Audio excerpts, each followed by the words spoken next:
Bien, bonsoir à tous. Merci d'être avec nous ce soir. Bienvenue dans cette conférence avec Large Venture de BPI France, Maëlys Ferrer, qui est directrice. Bonsoir Maëlys, et Laurent Higueret, qui sont avec nous, des intervenants de qualité qui vont nous parler en profondeur de ce qui se passe chez Large Venture et des thèses d'investissement, profils d'investissement. Alors, vous êtes près de 200 à vous être inscrits. C'est magnifique parce que ça prouve que les événements que l'on réalise chez Biotech Finance vous plaisent beaucoup.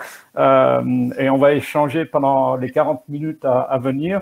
Juste une petite chose, par tradition, je démarre toujours comme ça maintenant. Je dis que si on fait des événements de qualité avec des personnes de qualité qui interviennent et des intervenants et des participants de qualité, c'est aussi parce qu'on a des abonnés à Biotech Finance. Alors si vous n'êtes pas, eh bien, et si cette conférence vous plaît, abonnez-vous à la fin de la conférence.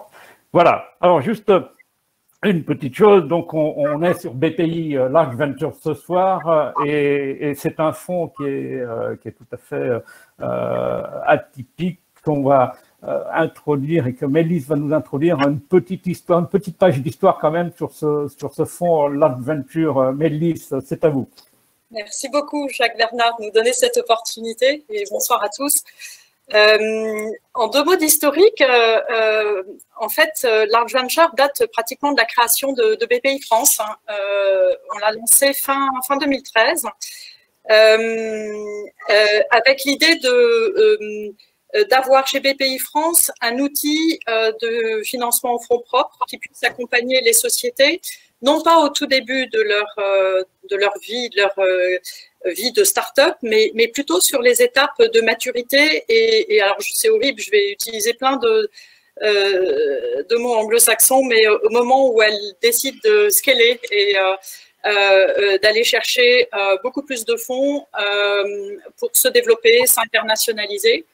Et il existait quelques fonds, on appelle ça dans le jargon du private equity des fonds de growth, venture growth, mais il n'y avait pas cet outil chez BPI France et ça nous semblait important de pouvoir l'apporter en continuum de financement par rapport à nos collègues qui font de l'investissement plus early stage, et je pense qu'on aura l'occasion d'en parler tout à l'heure sur l'articulation, mais également en articulation avec les autres fonds de la place, des fonds partenaires dans lesquels BPI France peut être investisseur.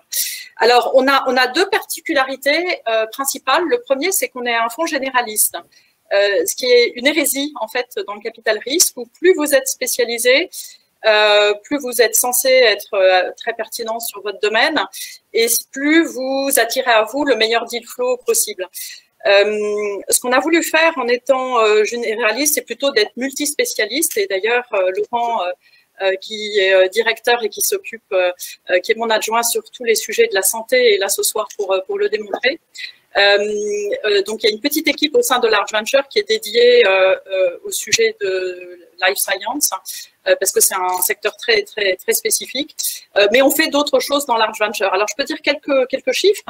On a investi 1 milliard depuis 2013. On a accompagné plus de 55 sociétés. Et aujourd'hui, on en a une petite cinquantaine, un peu moins d'une cinquantaine dans le portefeuille. Et en termes sectoriels, on a à peu près un petit 2/3 dans le domaine du numérique au sens large. Donc, ça peut être software, ça peut être du hardware, ça peut être des plateformes Internet. Et puis, dans les sciences de la vie, ça représente à peu près un tiers du portefeuille. Un tiers du portefeuille où, si on veut compter le nombre de sociétés, c'est 18 ou 20, selon que l'on met les sociétés de digital health, parce que dans le domaine de la santé, ça peut être des sociétés qui développent des médicaments comme des biotech ou des devices, mais ça peut être aussi des sociétés dans du software médical.